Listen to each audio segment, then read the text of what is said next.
하나님 말씀은 시편 103편 1절에서 5절입니다. 876페이지 876페이지 시편 103편 1절에서 5절 말씀.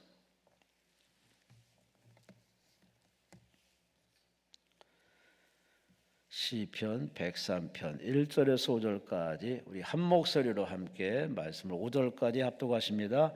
내 영혼아 여호와를 송축하라. 내 속에 있는 것들아 다 그의 거룩한 이름을 송축하라. 내 영혼아 여호와를 송축하며 그의 모든 은택을 잊지 말지어다.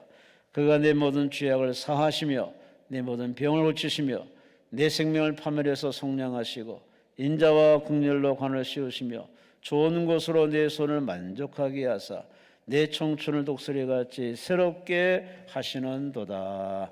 아멘. 기도드리겠습니다. 고맙습니다. 감사합니다. 푸르고 맑고 환한 아름다운 이 늦가을에 계절 주신 하나님 감사합니다. 하나님 주신 아름다운 이 계절에 은혜 위에 은혜가 더해지는 복된 시간 되게 하여 주옵소서. 다양한 문제와 사연 가지고 찾아와 하나님을 만나야 은혜 받아야 해결받아야 하나님의 응답받아야 돌아갈 수 있다는 이 절박한 마음으로 하나님께 다 던져버리고 다만 기도하며 찬송하며 주만 바라봅니다. 언약 붙들고 기도합니다. 성령이여 도우셔서 기도가 포기하지 않게 하시고 예배에 포기되지 않게 하시고 끝까지 예배 가운데 기도 가운데 하나님 말씀이 들려지게 하시고 깨달아지게 하시고 치료되게 하시고 힘을 얻게 하시고 성령 충만하게 하시고 불타는 사명 안고 돌아가서 가정과 현장에서 사명대로 살 때마다 직장 회복, 사업장 회복, 장막 회복, 결혼 회복, 태회복, 백세수를 누리도록 하나님 복 내려 주시옵소서.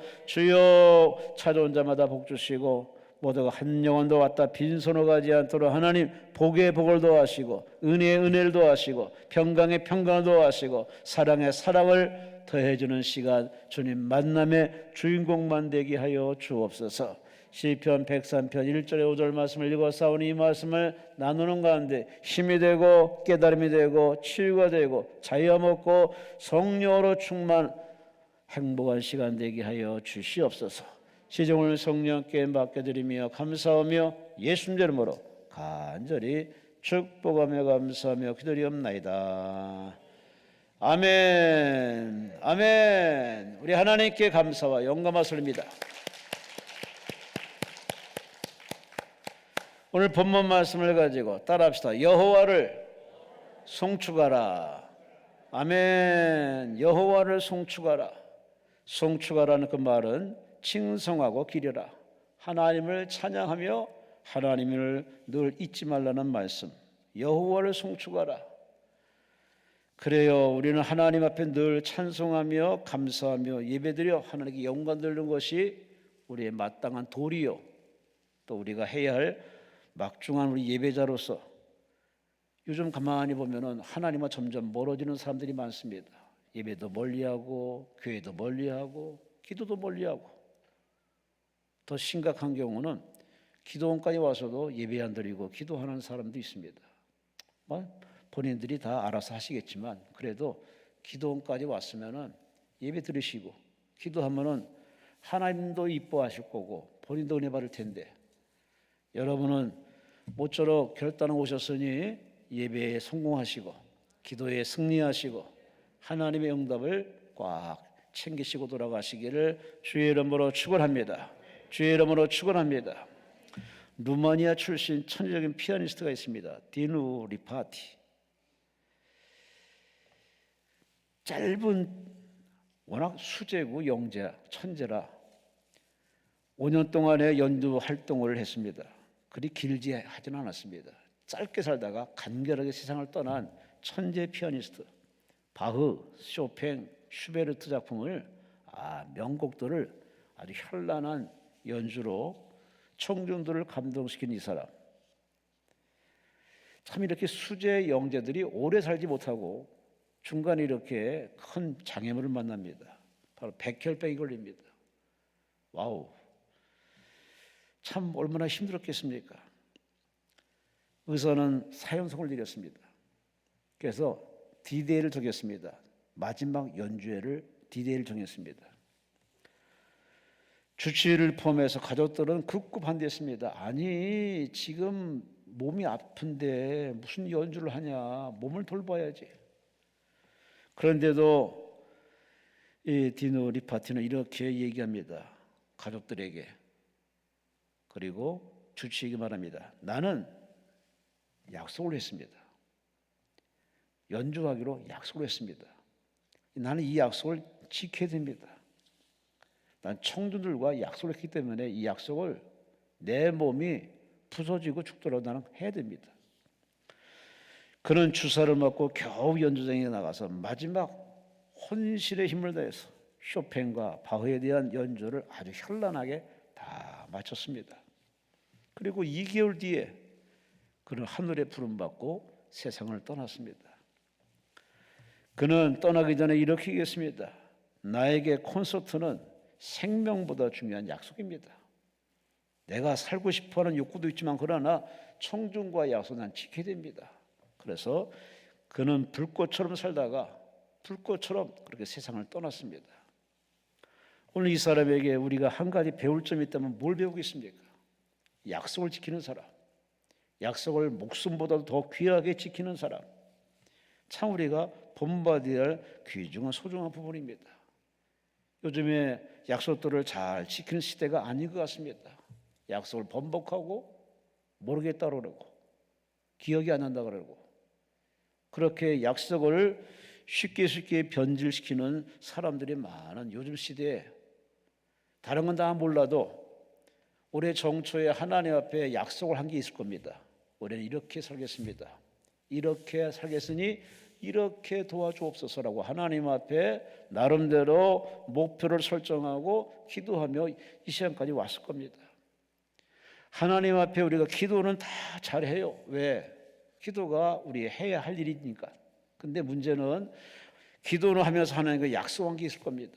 그 약속이 크든 작든 사랑과의 약속도 신의와 생명보다 귀하게 여긴 이 사람처럼 하나님과의 약속은 그 무엇보다도 소중하기 때문에 약속을 지키며 살아야 되는데 과연 지키며 살아오셨는지.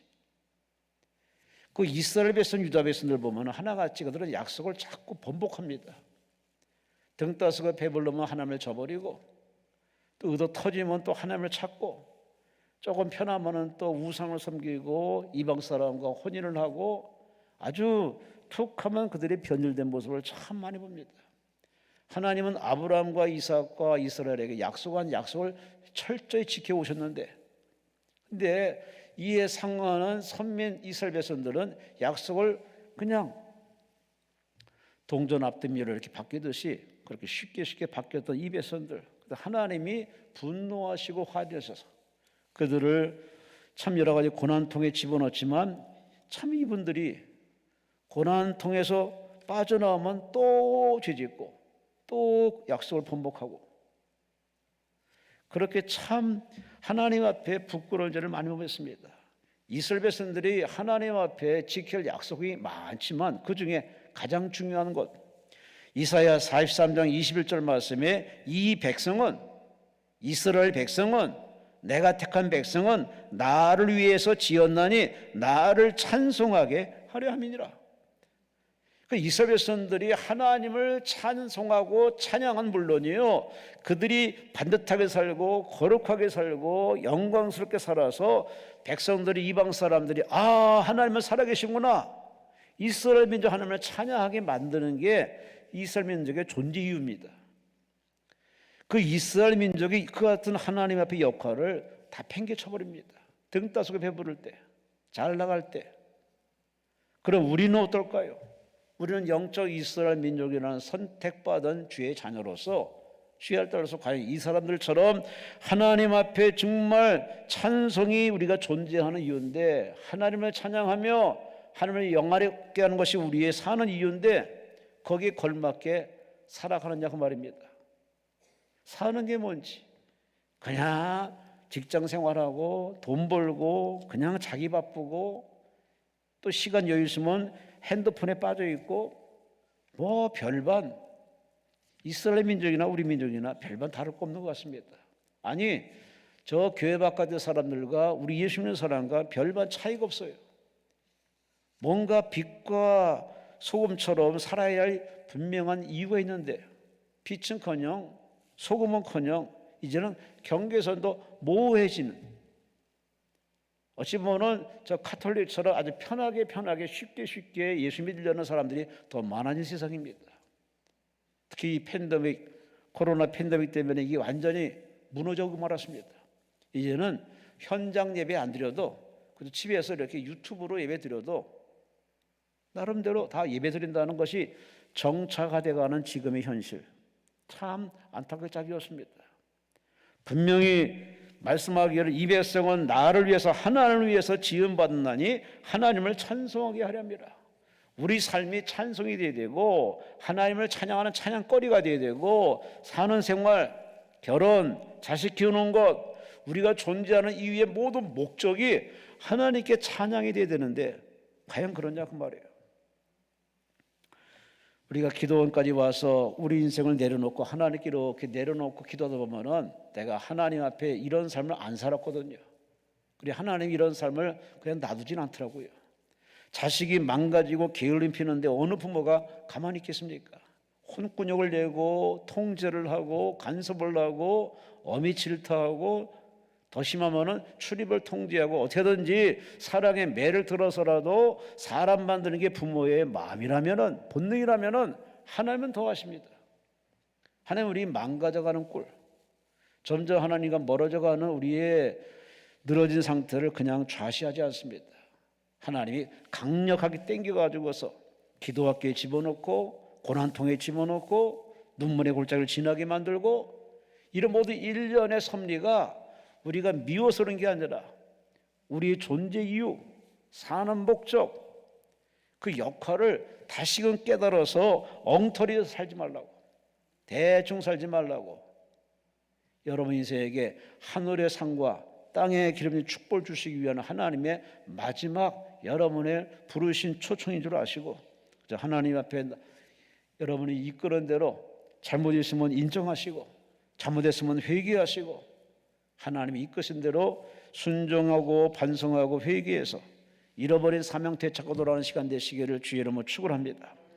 오늘 본문에 시편 기자인 다윗이 하나님을 이렇게 찬양합니다. 내 영혼아 여호와를 송축하라. 내 속에 있는 것들아 다 그 성호를 송축하라. 다윗의 일생의 가장 많은 부분이 바로 찬송입니다. 그는 어릴 적부터 수금과 비파를 타면서 저 들판에서 양들을 치면서 양들을 보호하고, 그리고 영적인 양된 자기 자신의 바로 삶을 하나님께 찬양하는, 여호와는 나의 목자시라는 찬양 불렀던 이 대단한 찬송자라는 다윗. 그는 막내이지만 양을 치는 저 변방의 사람이었지만 그는 하나님을 찬양한 걸 잃어버린 적이 없습니다. 심지어 그는 그 찬양이 생활화되었고 습관화되었고 찬송과 뗄래야 뗄 수 없는 그의 삶이 전부였음을 성경 곳곳에서 찾아볼 수 있습니다. 그런 다윗을 하나님이 끌어들여서 장자가 되게 하시고 왕이 되게 하시고 민족의 위대한 인물뿐만 아니라 장차 이 땅에 오실 메시아를 상징하는 바로 이스라엘 국기의 다윗별로 딱 서 있습니다.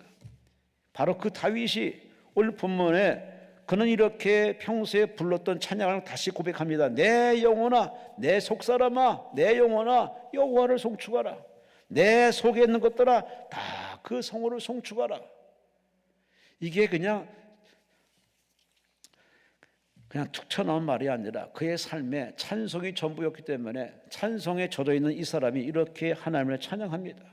그의 찬양을 속에서 가장 중요한 내용이 뭐냐? 하나님을 찬양하는데 뭘 찬양하느냐? 하나님의 은혜를 찬양합니다. 2절 말씀 보세요. 그 모든 은택을 잊지 말지어다. 은택이란 말은 히브리 말로 게물라유, 보상, 보수, 이익, 은혜. 한마디로 은혜, 하나님 은혜를 잊지 말지어다. 다윗은 일생을 살아가면서 그는 장자가 될 이유도 없고 왕이 될 만한 여건도 없는 사람입니다. 하지만 그를 하나님이 사랑하셔서 부르시고 세우시고 쓰신 이 다윗의 이야기를 읽다 보면은 전적으로 하나님의 은혜였습니다. 하나님 은혜로 부름받고 하나님 은혜로 세움받고 하나님 은혜로 하나님이 쓰심을 통해서 그는 왕 중의 왕, 그래서 가장 존경받는 왕으로 이렇게 우뚝 서게 된 것이 본인의 IQ에 있는 게 아니라, 노력이 있는 것이 아니라 하나님의 돕는 은혜, 함께 하신 은혜, 이런 하나님의 은혜로 살아왔음을 그는 잊지 않고 늘 하나님께 찬양하고 경배를 드렸습니다. 내 영혼아 하나님의 은혜를 잊지 말지어다. 내 영혼아 내 속에 있는 것들아 하나님의 은혜를 잊지 말지어다. 다 하나님의 은혜라. 오늘의 이 다윗의 이 찬양을 들으시면서 우리 이 시간에 하나님의 은혜 다 우리 똑같이 받아 누리며 살아왔는데, 우리 구체적으로 하나님의 어떤 은혜를 우리가 찬양할까요? 오늘 본문의 다윗은 세 가지 가장 중요한 부분을 일러주고 있습니다. 첫째, 3절 말씀에 저가 내 모든 죄악을 사하시며, 따라합시다. 모든 죄악을 사하시며. 아멘. 죄의 문제를 거론합니다.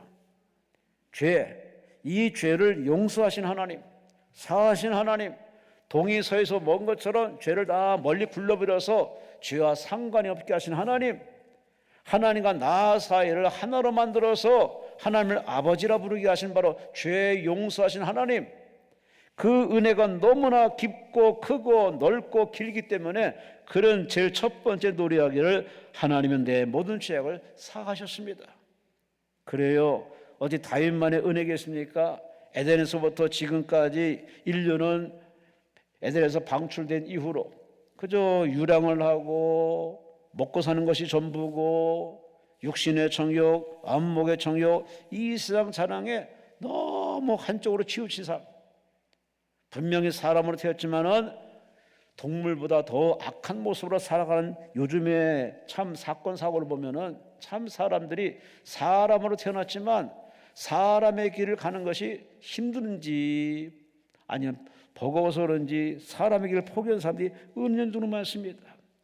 그렇게 사람들이 막 나가는 이유의 가장 결정타는 뭐냐? 죄의 문제입니다. 하나님 앞에 죄를 졌기 때문에 그 죄가 사람을 망가뜨리고 방황하게 만들고 목마르게 만들고 그래서 인생은 한탕이다 라고 한 방으로 끝내게 하는 이 모든 요소의 배후에 누가 있느냐? 죄입니다. 그러니 하나님과 나 사이의 가장 큰 문제는 먹고 사는 문제가 아닙니다. 바로 죄의 문제입니다. 인류로부터 지금까지 이 죄의 문제는 인간의 가장 큰 화두인데, 이 죄의 문제를 해결하기 위해서 찾아보니 다 죄인이야. 의인이 한 명도 없어. 부득불 예수께서 내가 내려가겠습니다. 그래서 성부 하나님께 자신이 내려올 것을 요구했고, 그는 자원해서 이 땅에 아버지 부름받고 바로 이 땅에 오셔서 성육신하셔서 저와 여러분들의 죄의 문제를 해결하기 위해서 율법에 기록하기를 죄는 바로 죄값으로 그 사람이 피를 흘려야만 죄 용서받기 때문에, 그러므로 의인이 없는 이 지구촌을 구원하기 위해서 예수가 하늘 영광 버리시고 낮고 천한 이 땅에 오신 이야기가 바로 성경 얘기입니다. 구약은 그분이 오신다는 얘기고, 마태, 마가, 누가, 요한, 사복음서는 그분이 오셔서 이렇게 살다가 이렇게 십자가에 죽으셨다는 얘기고, 나머리 서신은 그분은 부활하셨지만 승천하셨지만 하나님 보좌 우편에 계시지만 다시 오신다는 얘기고, 성경은 오직 그리스도 얘기입니다. 예수님 얘기입니다.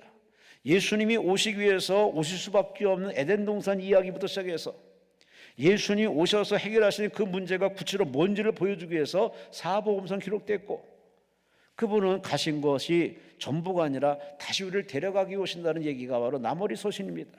그러니 우리는 성경을 통해서 가장 중요한 포인트는 뭐냐? 죄의 문제, 죄의 문제를 해결하신 예수님. 우리는 그 예수님을 말씀으로 만납니다. 예배 중에 만납니다. 기도 중에 만납니다.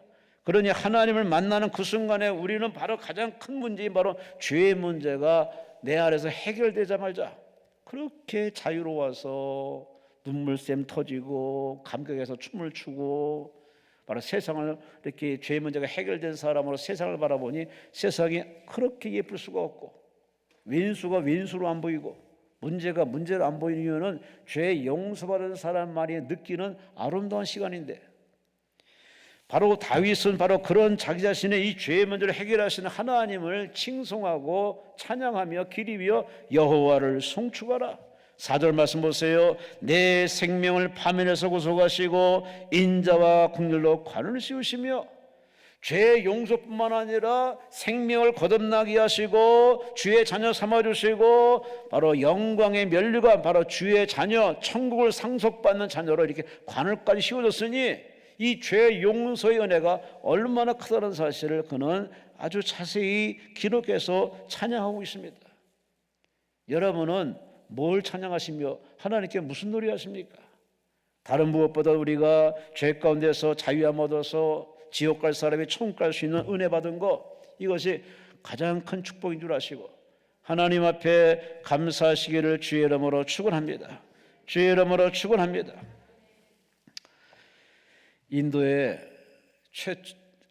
초기에 선교사로 가신 스코트 목사님 계십니다.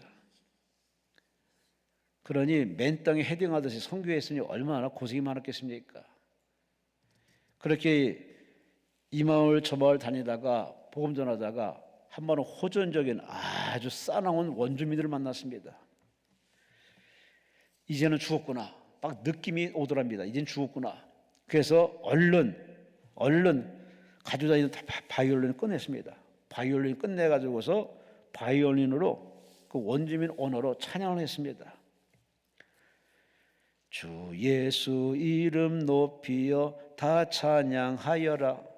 이 찬송가를 금면류관을 들여서 만유의 주를 찬양하세. 이 찬송가를 바이올린을 키면서 그렇게 열심히 찬양을 연주를 시작했습니다. 이제 왜? 곧 천국 갈 때가 됐기 때문에. 근데 1절 부르고 2절 부르고 눈을 감고 찬양하며 연주하고 있는데 2절 불러도 아무런 느낌이 없어요. 3절 부르는데도 조용해진 겁니다. 막 이제 죽었다고 막 그들의 사나운 소리가 들려드렸는데 조용해진 겁니다. 그래서 슬그머니 눈을 떠봤답니다.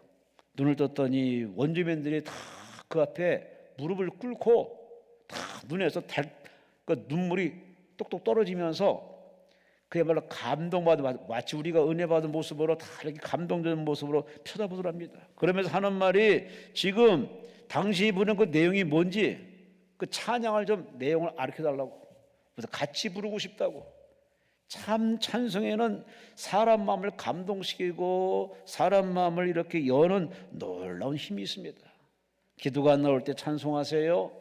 예배에 진지함이 없을 때 찬송 부르세요. 찬송은 마음을 열어주는 아주 귀한 힘이 있습니다. 그러니 우리는 이렇게 찬송하면 내 안에 신 성령께서 나의 찬양을 도와주어서 이 찬양이 하나님께 상달될 뿐만 아니라 이 찬양을 듣는 모든 사람들의 마음도 다 하나님 주물락주물락해서 싸나운 마음을 부드러운 마음으로, 완악한 마음을 아주 온유한 마음으로 하나님이 다 바꿔주십니다. 이렇게 찬양해서 그는 원주민들이 찬양이 뭔지를 배우고 싶어하는 그들에게 찬양을 가르쳐주면서 그들에게 복음을 전해서 오랫동안 그렇게 복음을 원주민들에 전해서, 지금도 인도에는 이렇게 기독교인들이 상당수 있습니다. 여하간에 참 그들의 선조들의 뿌린 씨앗이 인도뿐만이겠습니까? 이 나라 대한민국에 상투 틀고 남녀칠세 부동성의 이 대한민국, 아주 정말 아주 상풍우리 같은 이 나라 대한민국에 선교사들이 와서 목이 달아나고 죽창에 찔려 죽고 불로 태움받는 그러한 엄청난 순교의 피를 흘리면서도 그들은 하나님을 찬양했습니다. 그리고 저들을 용서하면서 그들이 던진 바로 성경책, 던져진 그 말씀, 그 찬양이 이 나라 대한민국을 확 뒤집어 놔서 이 땅에 지금 이렇게 많은 교회가 세워지고 우리가 함께 이 좋은 데서 예배드리는 게 다 선교사들의 수고와 희생과 선조들의 희생과 수고와 순교의 피가 있음을 아시고 하나님께 감사하며 하나님 곁을 떠나지 않는 여러분 되시기를 주의 이름으로 축원합니다. 죄 용서받은 사람이 제일 첫 번째 나오는 은사가 뭐냐? 찬양입니다. 찬양. 죄의 압박과 서러움과 먹이에서 벗어났으니 얼마나 자유롭겠습니까? 청빈의 사도인 성 프란시스, 그는 수도원을 창시하신 분입니다. 중세 때 수도원을 창조하신 이분, 프란시스칸 수도원을 세우신 이분, 어느 날 수도원에 룰을 세웠는데 금식 기간에 누가 죽을 훔쳐먹은 겁니다. 세상에 말도 안 되는 상황이 벌어진 겁니다. 그래서 제자들이 막 열 올리면서 이런 놈은 잡아내서 쫓아내야 된다고. 그 모습을 바라보던 이 프란시스가 얘들아 죽을 가져와라. 아니 지금 금식 시간인데요. 금식하는 날인데요. 죽을 가져와라. 우리 같이 먹자. 그 제자들이 아니 금식하는 기간에 어떻게 죽을 먹습니까? 그래도 됩니까? 프란시스가 이렇게 얘기합니다. 얘들아 죽 먹은 사람을 정죄하다가 있던 애도 다 쏟아지니까 우리가 다 같이 죽 먹고 똑같이 누가 죄인인지 구분 못하도록 다 죽을 먹자 이겁니다. 죽을 먹고서 하나가 되자. 그래서 이 수도원에 아주 큰 위기가 아주 은혜스럽게 잘 이렇게 풀어진 아름다운 이야기가 전해 내려오고 있습니다. 죄 용서받은 사람, 죄인의 심정을 알거든요. 그러니 우리는 죄 용서받은 은혜를 우리가 진실로 체험한 자라면은 남을 비난하고 비평하고 정죄할 것이 아니라 우리 그들을 용서하고 관용하며 돌아올 때까지 기다리는 여유가 필요한데, 예수님이 생전에 가나마다 현장에 잡힌 여자를 바로 끌고 나온 사람들을 무리를 만납니다. 예수님은 참 남차겠죠. 당신은 어떻게 하냐 보자 이거죠. 그때 예수님께서 땅바닥에다 손을 씁니다. 글을 씁니다. 그리고 예수님이 하신 말씀이 너희 중에 죄 없는 자가 이 여자를 돌로 치라. 그 예수님 말씀 앞에 사람들이 다 떠납니다. 그리고 마지막에 예수님이 하시는 말씀이 이 죄지은 여자에게 하는 말이 나도 너를 정죄하지 아니하노니 돌아가 다시는 죄를 범하지 말라. 그래요. 예수님께서 사람을 상대할 때 제일 먼저 해결하신 분은 뭐냐? 죄 용서부터입니다. 죄를 용서하십니다. 죄를 씻어주십니다. 죄를 해결해 주십니다. 죄 용서받아야 사람답게 살 수 있기 때문에 가장 원론적인 문제, 바로 죄의 문제를 해결하신 예수님. 그러므로 이 지구촌에 죄의 문제를 해결하실 분은 오직 예수밖에 없습니다. 예수 외에는 길이 없습니다. 예수 외에는 구원이 없습니다. 예수 외에는 천당 가는 길이 없습니다. 그러므로 우리는 그 예수를 말씀으로 만나고 예배 중에 만나서 우리가 죄 용서받은 확신과 은혜를 받았으니 하나님께 뭘 해드렸냐? 나의 죄를 용서하신 하나님 앞에 찬양하며 경배하며 송축하는 것은 마땅한 도리 아니겠습니까? 하나님이 그 찬송을 받고 싶어합니다. 그 찬양을 듣고 싶어합니다. 근데 내 입에서 하는 찬양이 하나님의 일 앞에 죄사함 받은 은혜에 감사해서 찬양하는 찬양이 참 별로 올려지지 않기 때문에 오늘 굳이 이 시간에 종의 입술을 통해 여러분에게 말씀을 들려주고 있습니다. 하나님을 찬양하라. 뭘 찬양할까요? 나를 죄에서 건져주시고 죄를 용서하시고 하나님을 아바 아버지라 부르고 천국 갈 수 있는 길을 열어줬으니, 그러니 우리는 이런 구원받은 자답게 이 구원의 은혜에 감사해서 몸으로 찬양하고 입술로 찬양하고 인생으로 찬양하는 일에 여러분의 삶을 투자하시기를 주의 이름으로 축원합니다. 예수께서 말씀하셨습니다. 나더러 주여 주여라는 자가 천국에 들어오지 못하느니라. 오직 내 아버지의 뜻대로 행하는 자가 들어옵니다. 예수님께서 문을 열었다가 문을 좁혀놨습니다. 내 아버지 뜻대로 사는 사람. 그래서 사람들은 뜻대로 살지 못하기 때문에 다 죄의 턱에 다 넘어져요. 죄 턱에 넘어져요. 그래서 예수님께서 공생의 첫 마디 하신 말씀이 뭡니까? 회개하라. 죄졌지? 죄는 넘어졌지? 회개만 해. 내가 천국 데려갈게. 그래서 바로 회개하는 자에게 죄 용서는 물론이요 천국 가는 길이 열렸기 때문에 죄의 문제로 천국 못 가는 게 아니라 회개하지 않기 때문에, 자기가 지은 죄를 알면서도 회개치 않기 때문에, 그래서 오늘날 많은 사람들이 하나님과 이렇게 거리를 두고 대충 그냥 종교인 행세로 살다가 끝내 천국은커녕 버림받는 꼴이 될 수도 있는 안타까운 상황을 살아가는 사람들이 참 많은 시대입니다. 여러분, 우린 다 약해요. 여러분이나 저나 우리는 천사가 아니기 때문에 다 약해요. 마음으로 지은 죄, 몸으로 지은 죄, 생각으로 지은 죄, 눈으로 지은 죄, 이 죄를 다 긁어모으면은 하나님의 저울에 가면 저울이 아마 부서질 정도로 엄청나게 죄가 많을 겁니다. 우리는 이런 죄를 하나님께서 심판하시기 전에 항상 회개할 기회를 주십니다. 그래서 우리는 양심이 찔릴 때, 양심이 불안할 때 그건 회개하는 사인이거든요. 얼른 회개하면 하나님께서는 묻지도 따지도 아니하시고 우리를 죄를 용서하십니다. 다윗의 죄를 용서하신 하나님, 우리의 죄를 용서하시고 다윗을 세우신 하나님, 죄 용서로 세우신 하나님이 저와 여러분이 회개할 때 세워주시고 더 세워주시고 하나님이 쓰시는 축복을 허락할 줄로 믿습니다. 첫째, 나의 모든 죄를 용서해 하나님을 송축하라, 찬양하라. 두 번째, 우리가 또 뭐를 하나님 앞에 송축하며 찬양하며 찬송으로 하나님께 은혜 보답할 거예요. 3절에 말씀합니다. 내 모든 병을 고치시며. 그래요. 나이 들면서 생기는 건 병입니다. 마음의 병, 육신의 병, 약해지는 병, 깜빡깜빡하는 병. 어떤 사람은 내가 멀쩡해서 건강하다 하는데 그거는 본인만이 느끼는 거고, 병원에 가서 전문의한테 이렇게 진단받아 보면 다 우리 한쪽이 어디 다 병을 앓고 있습니다. 그게 드러나지 않을 뿐이지 드러나는 순간에 벌써 그 사람은 아주 벼랑 끝에 와 있는 거거든요. 그래서 우리나라는 참 복지국가가 복지로 잘 돼 있어가지고 미리미리 건강검진받게 합니다. 예방 차원에서. 그래서 우리는 살아가면서 생기는 건 다 알게 모르게 큰 병, 작은 병이 생겨요. 어떤 병은 약 먹고 치료되는 병도 있어요. 또 마음을 착하게 먹고 잘 이렇게 마음을 누그러뜨려서 나름대로 그렇게 일정 시간 보내면 자연 치유되는 병도 있어요. 이런 병은 문제가 되지 않습니다. 오늘 본문에서 말하는 병은 그 병을 포함한 바로 상한 마음, 실패, 절망, 포기, 고독, 기타 등등 아주 상상처럼 우리를 억누르고 옥죄이는 주치의도 감당 못하는 병, 주치의가 발견하지 못하는 병, 하나님만이 할 수 있는 병, 이 병을 다 통틀어서 오늘 본문에 다윗은 말하기를 그 모든 병을 하나님은 고쳐주었습니다.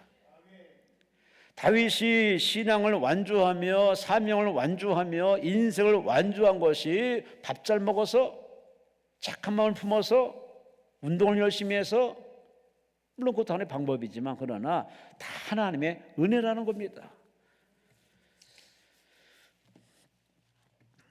오해숙 씨가 쓴 책이 있습니다.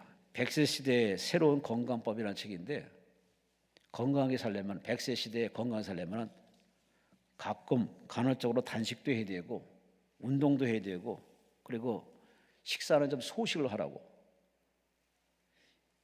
몸속에 박혀있는 독소가 다 빠지기 위해서 그렇게 단식도 하고 운동도 하고 소식을 이렇게 계속 이렇게 잘 활용하면은 피가 깨끗해져서 체온도 오르고 면역력이 강해져 가지고 피곤을 모르는 사람, 좀처럼 피곤을 모르는 건강하게 살 수 있다고 오해숙 씨가 책에서 얘기하는데 맞는 말이에요. 단식, 간헐적 단식 얼마나 중요한지. 근데 우리 믿는 사람들은 금식이라는 그런 하나님의 특별한 명령법이 있기 때문에 우리는 이걸 얼마든지 할 수 있고, 운동 걸어야 돼요. 사람은 걷기 위해 태어났기 때문에 걸어야 돼요. 안 걸으면요 무너져요. 영영 못 일어나요. 그리고 소식, 살다 보면 위가 간이 예전 같지가 않습니다. 그래서 이제는 가능하면 안 먹을 수는 없고 먹되 소식이 참 필요한데, 저도 그렇고 여러분도 그렇고 자기 먹던 그런 양이 있다 보니까 그냥 막 먹다 보면 나중에 체하기도 하고 병원에 실려가기도 합니다. 소식 참 중요합니다. 그러나 이것 깎아서 우리가 장수한다는 건 하나의 생각일 뿐이고 사람마다 다 체질이 다릅니다. 그러니 우리가 저 하나님 나라 갈 때까지 장수하는 비결은 바로 병에서 노연함 받아서 병의 함정과 올무와 덫을 피해서 아브라함처럼 모세처럼 기력이 쇠하지 않고 눈이 흐리지 않고 장수하는 비결은 뭐냐? 하나님이 도와주셔야 돼요. 하나님이 단잠자게 잠에 은혜 주시고 소화되도록 장을 튼튼하게 해주시고, 하나님 모든 것에 개입하시고 도와주셔야, 그래야 사람이 건강하게 사는 것이지, 뭐 병원 가도 약을 먹어서 주치를 통해서 나의 건강이 늘어난다, 물론 그렇게 도움받는 경우도 있지만 결정적으로 우리 건강을 건강되게 하고 장수하게 하는 그 비결은 오직 하나님께 있습니다.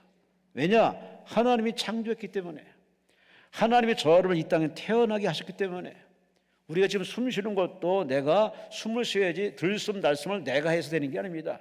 내 생각과는 상관없이 나는 딴 생각하고 있는데 들숨 날숨이 저절로 되고 있습니다.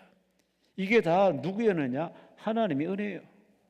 그래, 하나님 우리의 오장육부 사지백체를 만들어서 우리로 하여금 사람으로 태어나서 사람의 길을 걸어가도 이 땅에 태어나게 했으니 우리는 보장된 어떤 은혜가 있지만 살다 보면은 스트레스 받아요.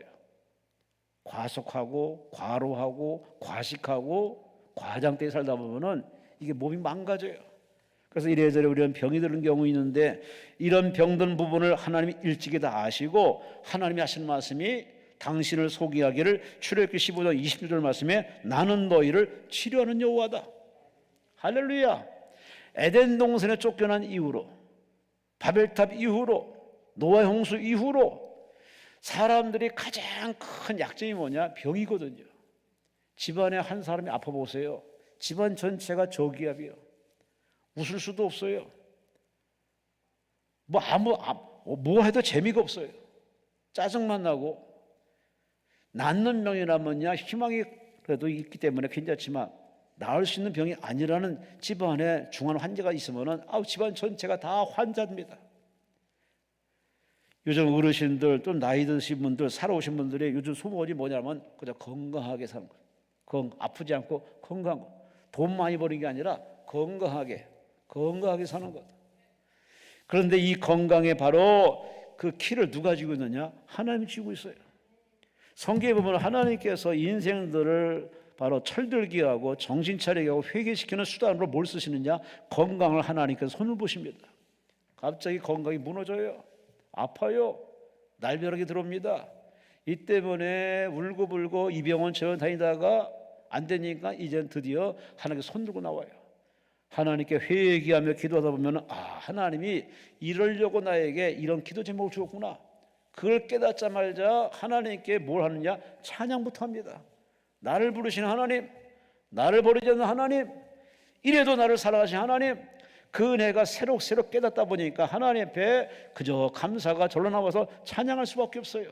나를 치료하신 하나님, 이 시간까지 이만큼 살게 하신 하나님, 이거 하나님의 은혜입니다. 이 은혜를 이 머리에서 가슴깔에 내려온 사람은 이제 몸에서 작용이 나타나죠. 바로 춤으로 나옵니다. 춤을 추면서 하나님을 찬양합니다. 하나님의 은혜입니다. 하나님의 은혜입니다.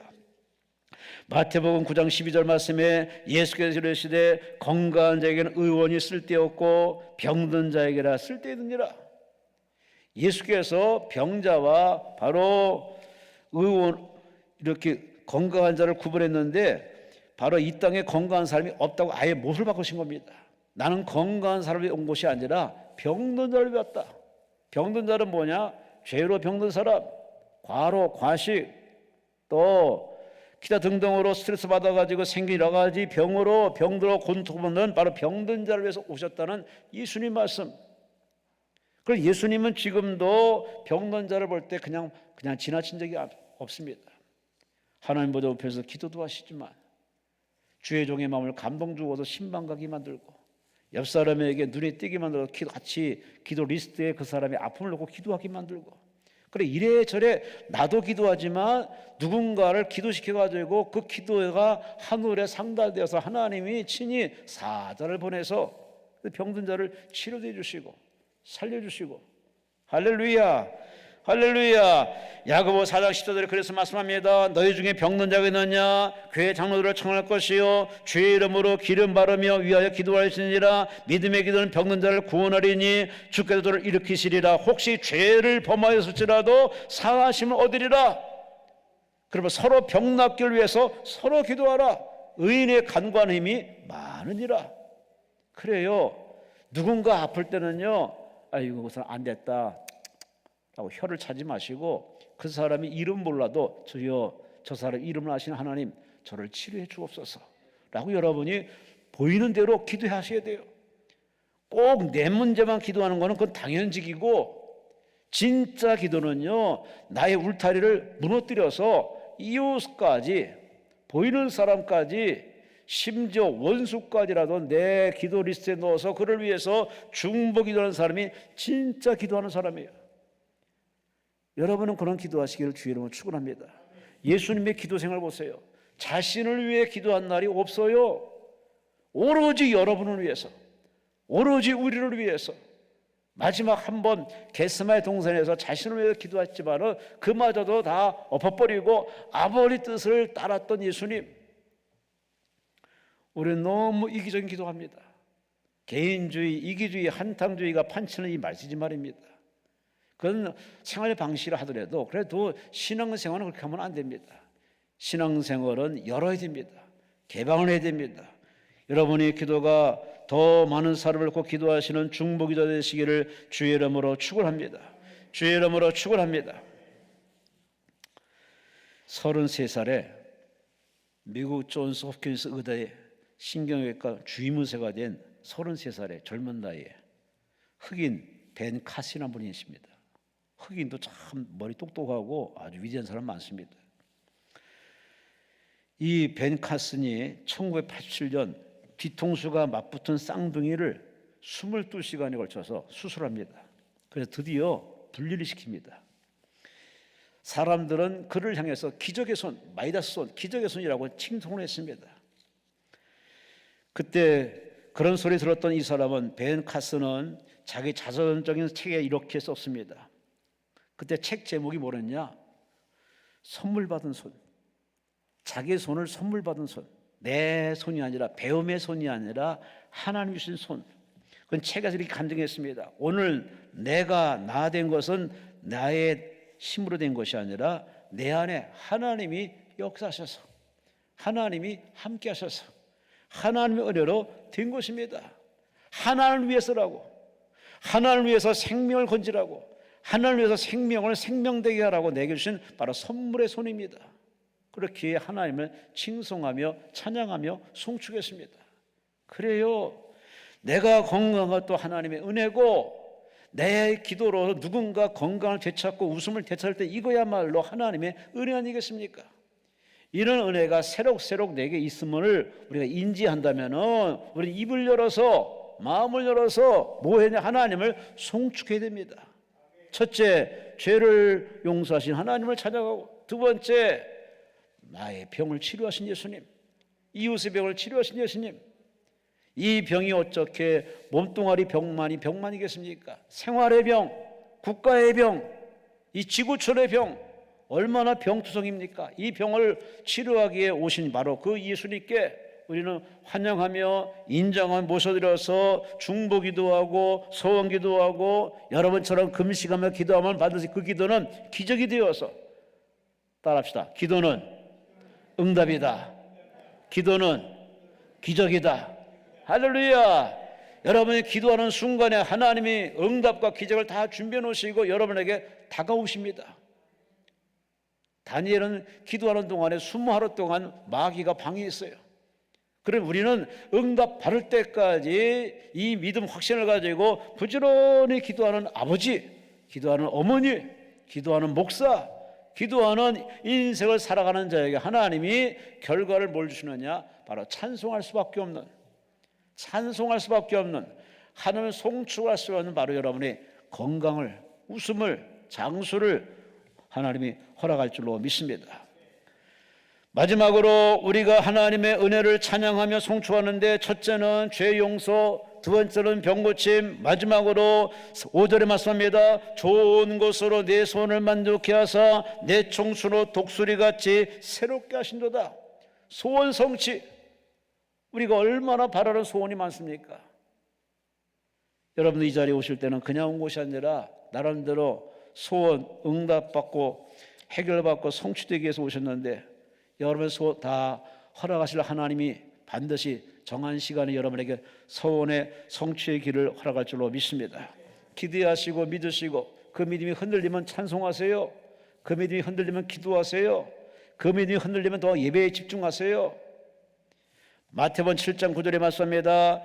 너희 중에 자녀가 떡을 달라면 돌을 주며 생선을 달라면 뱀을 줄 사람이 있겠느냐? 너희가 악한 자라도 좋은 곳으로 줄 알거든 하물며 하늘에 계신 너희 아버지께서 너희에게 구하는 너희에게 좋은 걸 주지 않겠느냐? 좋은 곳이 바로 성경에는 바로 성령을 얘기하고 있습니다. 성령이신 하나님이 성령뿐만 아니라 여러분의 입술에 소원한 소원의 기도를 왜 들어주지 않겠냐 그 말이에요. 그러니 우리는 나의 소원을 들으실 하나님 앞에 내 마음속에 오늘 소원이 일어납니다. 하나님 우리에게 자꾸 소원을 일으켜 주십니다. 그래서 기도시키게 만들어요. 하나님을 찾게 만들어요. 하나님은 절대 그냥 주진 않습니다. 첫째, 내 마음에 감동을 주어서 소원이 불리듯 일어나게 하시고 그 다음 단계가 뭐냐? 기도하는 자리로 끌어들이십니다. 기도해서 그릇 준비, 마음 준비 다 하고 나면 하나님께서 환경문을 열어주시거든요.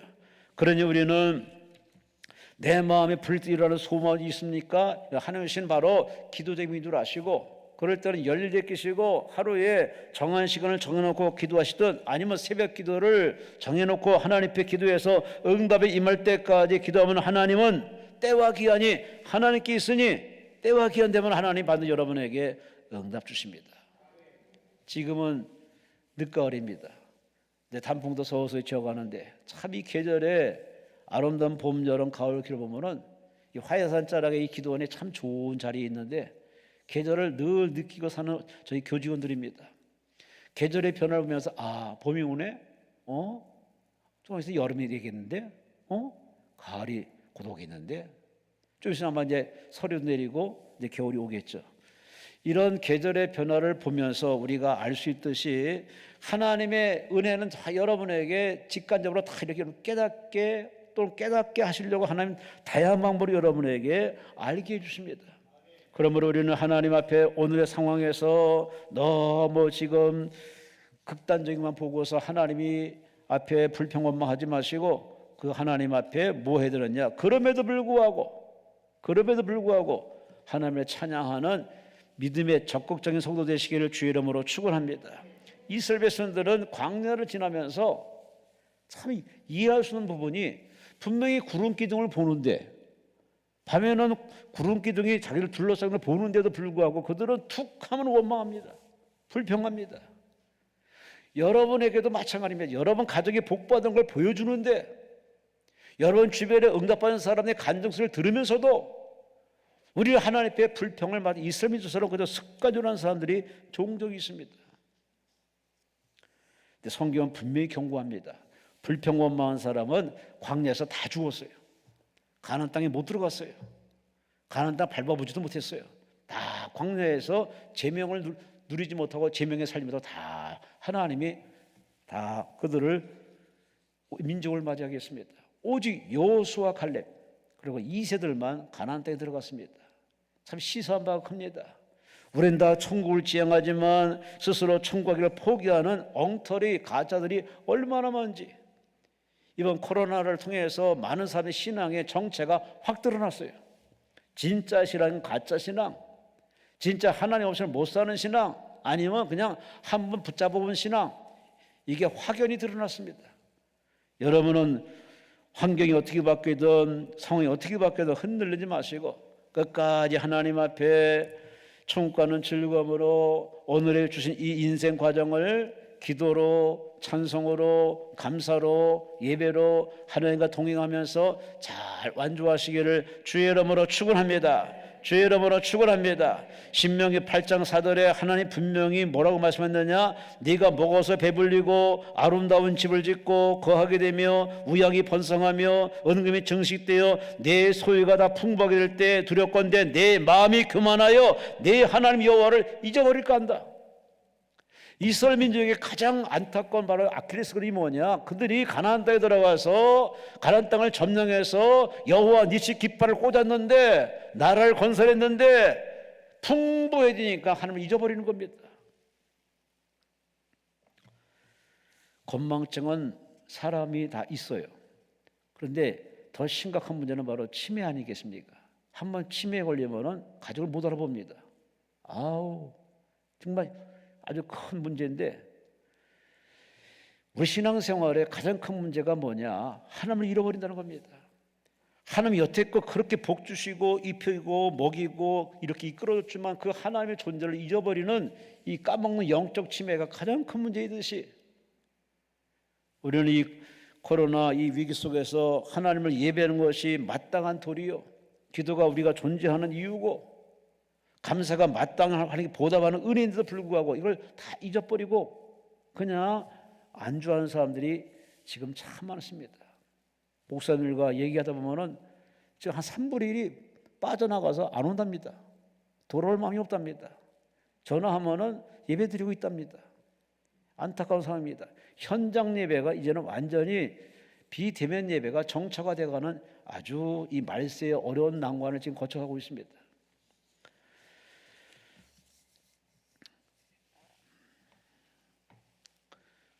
우리는 웃는 것이 얼마나 큰 복인 것을 우리는 다 압니다. 웃으면 복이 옵니다라는 그런 말도 우리가 다 아는데, 웃으면은 하루에 100번씩 이상 웃으면은 혈압이 낮아지고 맥박이 정상치로 환원되고 엔돌핀이 생산되어서 스트레스를 제거하는 화학적으로 한다는 많은 전문가들의 얘기를 우리는 다 신문을 통해서 뉴스를 다 들었습니다.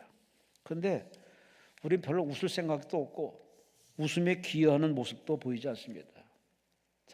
듣다 보면 억지 웃음을 웃는 사람이 참 많습니다. 그러고 마찬가지로 신앙생활에도 늘 우리의 개인적인 소망과 가족의 소망과 국가의 소망을 이루시는 분은 하나님인데, 그 하나님께 물어보고 여쭤보고 기도하면 다 하나님이 알아주시고 해결해 주시고 정리하셔서 소원 성취의 길로 이끌어 가시는데, 그 간단한 그 원리 원칙을 자꾸 잊어버리게 만들어요. 누가? 마귀가, 귀신이 자꾸 환경을 분주하게 만들고 사람이 찾아와서 불신자가 찾아와서 이래저래 시험론이 찾아와 자꾸 우리 신앙에 찬물을 끼얹어요. 그 자꾸 하나님을 생각할 시간에 자꾸 마귀가 먼저 선제 공격부터 합니다. 다윗은 그런 사실을 많이 깨달은 사람이라 그는 말합니다. 좋은 것으로 내 소원을 만족하시는 하나님은 늘 나를 기다려주시고 나의 인생을 이끌어줬으니 나의 인생이 지치고 피곤할 때도 나에게 힘을 주어서 독수리처럼 잘 타고 문제를 타고 여기까지 왔는데, 이것이 어찌 나만의 은혜이겠냐 그 말이에요. 너희들이 하나님을 상대하면 하나님이 똑같이 여러분의 소원도 들어주시고 응답하시고, 할렐루야. 한번 자기 인생을 되감게 해보세요. 반드시 생사를 넘나드는 몇 번의 고비가 있었을 겁니다. 재수가 좋아서 우연히 천부당 만부당 얘기입니다. 하나님 여러분에게 아직도 할 일이 있고 받으실 하나님 몫이 있기 때문에, 여러분만이 해야 할 바로 역할이 있기 때문에 하나님 여러분에게 자비를 베풀고 은혜를 베풀고 생명의 은혜 응답까지 주시는 이유는 여러분이 잘 되는 것도 목적이지만 여러분이 잘 되어야 하나님 나라가 번창하고 이런 양을 구원하고 주의 오실 날을 준비할 수 있기 때문에 하나님 여러분에게 그래서 복 주시는 겁니다. 그러므로 우리는 큰 복이든 작은 복이든 복받은 간증이 있다면 하나님께 감사해야 되고 그분을 송축해야 되고 그분을 찬양해야 되고 주님 나라 갈 때까지 그 마음 변치 않으시기를 주의 이름으로 축원합니다. 마지막으로 한 사람 얘기를 하고 설교를 마치겠습니다. 이런 글을 써서 올렸습니다. 들어보세요. 나의 음악의 동반자는 하나님이십니다. 30년 전 어느 날 동화 속에 수레 타고 오신 왕자님처럼 주님은 내게 찾아오셨습니다. 수치와 갈등과 부조리 속에 고아처럼 벌어진 나를 만나주셨습니다. 그날까지 잘한 일도 없고 또 앞으로도 잘할 것이라는 보증도 없는데 그냥 하나님이 나를 하나님의 가정으로 맞이해 주셨습니다. 그날부터 이날 이제까지 철없고 고집스러운 이것을 포기하지 않으시고 오래 참으시는 주님의 사랑을 회개해 봅니다. 잎새만 무성한 이 고목에도 이젠 주님의 열매가 맺었으면 소원하고 소원합니다. 한 사람의 바로 지난 날을 되돌아보면서 쓴 자기 반성의 글이자 소원의 글입니다. 그래요. 이 마지막 말 잎새만 무성한 이 고목에도 주님의 열매가 맺었으면 하는 소원이 이루어지기 원합니다. 그래요. 반드시 여러분에게 해야 할 사명과 몫이 있기 때문에 그걸 이루기 위해서 여러분을 훈련하시고 연단하시고 응답하시고 기도원에서 체험케 하시는 하나님, 그런 여러분은 앞길에 하나님의 든든한 그런 축복의 보장이 있으니 그 하나님 앞에 더도 말고 감사하며 사시기 바랍니다. 찬송하며 사시기 바랍니다. 기도하며 사시기 바랍니다. 오늘의 다윗은 이렇게 간증합니다. 하나님을 송축하라, 여호와를 송축하라. 그 하나님이 내게 주신 은혜가 많은데 나를 죄에서 건져주시고 나의 모든 병을 고쳐주시며 나의 소원을 다 이루시어사 내가 지치지 않고 포기하지 않도록 독수리 같은 새 힘을 주신 것, 이게 다 하나님의 은혜입니다. 이 은혜가 어디 다윗에게만 주어진 은혜겠습니까? 여러분이 이 자리까지 오신 것이 다 하나님의 부르심이고 또 하나님 여러분에게 준비한 은혜와 선물을 줄 준비가 다 되어 있습니다. 기도하세요. 감사하세요. 찬송하세요. 주님만 쳐다보세요. 여러분에게 귀하고 놀라운 은혜의 체험이 오늘 예배 시간에, 앞으로 남은 기도 시간에 눌러서 흔들어서 넘치도록 부을 줄로 믿습니다. 따라합시다. 여호와를 송축하라.